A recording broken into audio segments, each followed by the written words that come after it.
votre présence nombreuse et bienvenue pour cette conférence de presse de rentrée 2015.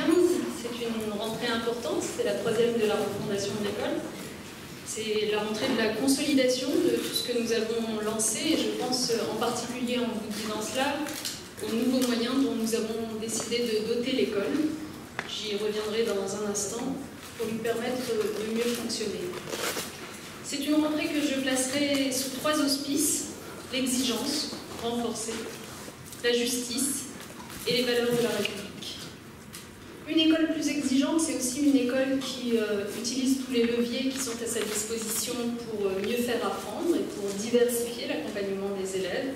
L'outil numérique est évidemment un de ces leviers.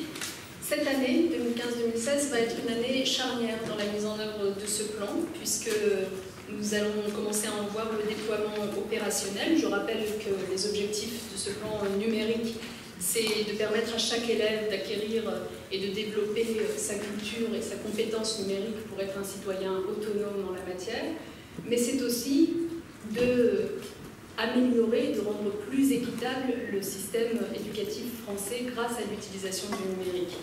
Et donc, je le disais, cette rentrée voit d'abord la préfiguration du plan numérique dans 600 établissements pilotes, 350 écoles et 220 collèges qui sont pionniers. Ça signifie 70 000 élèves, 8 000 enseignants qui vont s'engager dans cette aventure, qui seront équipés pour le faire, qui seront équipés à la fois en équipement informatique, mais aussi en ressources numériques, et qui expérimenteront de nouvelles formes d'enseignement. Ces équipes, bien sûr, auront une formation spécifique pour y faire face. Début 2016, d'ailleurs, nous allons lancer l'appel à projet qui permettra de sélectionner les 40% de collèges qui s'engageront dans le plan numérique à la rentrée 2016, puisque vous avez en tête que ce plan numérique se déploie sur 3 ans. 40% des collèges à la rentrée 2016, 70% à la rentrée 2017 et 100% à la rentrée 2018. Je vous rappelle que c'est un plan qui s'appuie notamment sur les collectivités, mais avec un effort important de l'État, puisque pour 1 euro investi par les collectivités, c'est 1 euro pour l'État. Ce plan n'aurait pas beaucoup de sens sans la formation des enseignants, qui fera l'objet cette année d'un effort financier sans précédent pour les enseignants du collège. 3 jours qui seront consacrés, 3 jours de formation continue cette année, en articulation bien sûr avec leur formation pour le nouveau collège et les nouveaux programmes aussi. Ces formations seront lancées et accompagnées par plusieurs séminaires nationaux et par le développement, là encore, de ressources nombreuses. Pour que l'apprentissage par le numérique se fasse dans les collèges, il faut aussi des ressources numériques. Et là encore, cette année va être riche, puisqu'on va à la fois mettre en place un dispositif d'accès simple et sécurisé aux ressources numériques pour tous les élèves via les équipements numériques de travail. On va mettre en place un portail national qui regroupera toutes les ressources produites par les éditeurs, les académies, les enseignants eux-mêmes.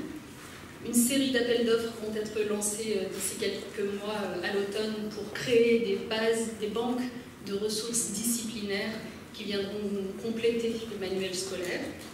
Et puis enfin, un appel à projet pour développer des applications mobiles autour des programmes d'enseignement. Un dernier mot sur cette question, très bref, mais juste pour constater que cette nouvelle place donnée au numérique prend effet dès cette rentrée. Comme je vous l'avais annoncé, là encore, voit le jour en classe de seconde un enseignement d'exploration informatique et création numérique d'1h30 par semaine. L'année prochaine, un enseignement optionnel d'informatique sera ouvert en première. Et par ailleurs, l'enseignement informatique et sciences du numérique qu'on connaît aujourd'hui en classe de terminale S sera élargi pour les classes de terminale L et ES. En conclusion, avec la réforme des programmes en cours, en 2016, les élèves bénéficieront d'un enseignement numérique tout au long de leur scolarité